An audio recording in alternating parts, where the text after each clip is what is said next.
तो दिवाली के दिन दो मूवीज रिलीज हुए और दोनों ही मूवीज ऑनेस्टली काफी ठीक ठाक से, काफी मीडियोकर से मूवीज थे, इसलिए सब लोग इसे कह रहे हैं द बैटल ऑफ मीडियोक्रिटी।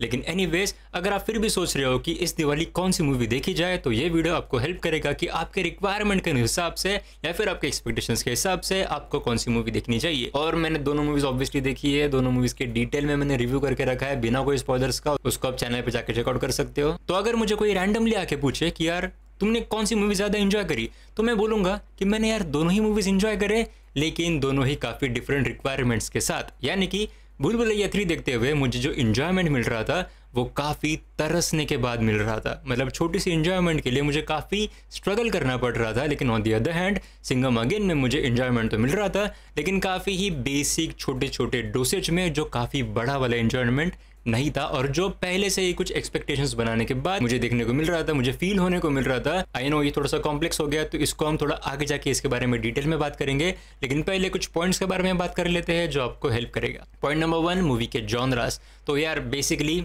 भूल Bhulaiyaa 3 is a horror comedy movie. भूल भुलैया 3 आपको पता है कि भूल भुलैया 2 के बाद आई है, तो ये टेक्निकली तो एक सीक्वल हो गई, लेकिन there is more to it, और मैं वो डिस्क्लोज नहीं करना चाहूंगा क्योंकि वो एक पार्ट ऑफ द मिस्ट्री है मूवी को एंजॉय करने के लिए। और स्पेशली अगर आपने पहली भूल भुलैया मूवी देखी तो वो भी एक आपको हेल्प करता है इस मूवी को थोड़ा बहुत ज्यादा एंजॉय करने में। लेकिन कहा जाए तो वो चीटिंग ही हो गई मूवी के राइटर डायरेक्टर से। फिर हम बात करें सिंघम अगेन के बारे में, तो सिंघम अगेन का जॉनर मैंने एक नया नाम दे दिया है इस जॉनर को, और ये है रोहित शेट्टी वाली मूवी। अब रोहित शेट्टी वाली मूवी से आप क्या क्या एक्सपेक्ट कर सकते हो? Over the top action, yes, गाड़ियाँ उड़ती हुई, यस, और वो कहते हैं ना कि दिमाग को घर छोड़ के मूवी देखने जाओ, तो या वो वाली मूवीज जहाँ पे चीजी डायलॉग बाजी होगी, काफी क्रिंज सा सारे सीनारियो देखने को मिलेगा, तो या वो सारी चीजें आप सिंघम के मूवीज, आप सिंघम अगेन से एक्सपेक्ट कर सकते हो।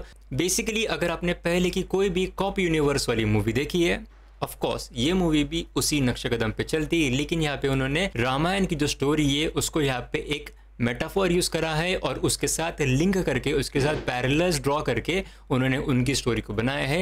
ये काफी टाइम पे वर्क करता है, लेकिन कुछ कुछ जगहों पे, स्पेशली जब हम क्लाइमैक्स की तरफ बढ़ते हैं, उसके क्लाइमैक्स को काइंड ऑफ खास आ जाता है, और इसका क्लाइमैक्स इसके वजह से हमें इतना ज्यादा अच्छी तरीके से डिलीवर नहीं होता है। अब बात करते हैं दोनों ही मूवीज के पॉजिटिव्स एंड नेगेटिव्स के बारे में। पहले हम बात करेंगे भूल भुलैया 3 के बारे में। तो भूल भुलैया 3 का 2 से 3 एक्चुअली पॉजिटिव्स है। पहला पॉजिटिव है कि जैसे मैंने पहले बात करी कि हम भूल भुलैया 1 और भूल भुलैया 2 के बाद भूल भुलैया 3 को एक्सपेक्ट करते हैं कि ये भूल भुलैया 3 मूवी भूल भुलैया 1 और भूल भुलैया 2 से कनेक्टेड होगी। अब ये कनेक्टेड है या नहीं है, अगर है तो किस तरीके से है, अगर नहीं है तो उसका मूवी के ऊपर क्या इफेक्ट पड़ता है, इसी पूरे कंफ्यूजन के साथ में ये मूवी निकल जाती है, जिसके वजह से ये movie over the surface level पे मेरे लिए तो वर्क करी, क्योंकि मैं हर एक मोमेंट पे देख रहा था, जब भी विद्या बालन के कैरेक्टर के बारे में कुछ चीज़ें हो रही थी तो मैं सोच रहा था कि क्या विद्या बालन का कैरेक्टर वही कैरेक्टर है जो हमने भूल भुलैया 1 में देखा था, क्या उसकी जो दिमागी बीमारी है वो फिर से आ चुकी है, या फिर ये सच में कोई भूत है। तो ये सारी चीज़ें मेरे लिए तो वर्क करे। उसके बाद इस मूवी का अच्छा जो चीज़ थी वो थी इसका क्लाइमैक्स, क्योंकि क्लाइमैक्स गेस करना थोड़ा बहुत मुश्किल हो चुका था, और क्लाइमैक्स जब तक आता है, जब हमें पता चलता है कि अच्छा ये भूत है या फिर ये सारी चीज़ें हैं, तब तक आप सोचते रहते हो कि अच्छा ऐसा हो सकता है, वैसा हो सकता है, लेकिन वैसा तो बिल्कुल नहीं होता है। कुछ अलग ही वो लेके आते हैं जो थोड़ा बहुत बोल्ड चॉइस भी था, और आपको एक सरप्राइज तो या फिर शॉक ज़रूर देगा। लेकिन अगर कुछ नेगेटिव्स की बात करें भूल भुलैया 3 के बारे में, तो यार इसकी कॉमेडी बहुत ही ज़्यादा हिट एंड मिस है। यानी कि काफ़ी मोमेंट्स पे वर्क बिल्कुल भी नहीं करती है, कुछ कुछ मोमेंट्स पे वर्क करती है, नो डाउट करनी ही चाहिए, लेकिन जब जब ये वर्क नहीं करती है तब तक आपको बहुत ही ज़्यादा बोर होता है। और इनफैक्ट क्लाइमैक्स के पहले एक 20 मिनट का चंक है वो काफ़ी बोरिंग है, सच में काफ़ी बोरिंग है। उसमें कुछ उन्होंने कॉमेडी गैग्स यूज़ करने की कोशिश करी है, लेकिन it just didn't work for me. काफ़ी बोर हो रहा था मुझे वो देखते हुए। तो जैसे कि मैंने वीडियो के स्टार्ट में बोला था कि भूल भुलैया 3 में मुझे एंटरटेनमेंट मिला, लेकिन काफ़ी तरसने के बाद, और ये जो तरसने वाला पार्ट था ये इसी हिट एंड मिस वाले कॉमेडी के साथ आया था। Now let's talk about Singham again. Singham again के पॉजिटिव्स में बात करूंगा कि अगर तुम्हारे एक्सपेक्टेशंस तुम्हें पता है तो ये मूवी आपके लिए वर्क करेगी। एक्सपेक्टेशंस मतलब कौन से? वही सारे जो हमें एक रोहित शेट्टी के मूवी से बांध के रखते हैं, वही यार, over the top action and वो सारी चीज़ें, मतलब थोड़ा बहुत क्रिंजनेस, वो सारी चीज़ें।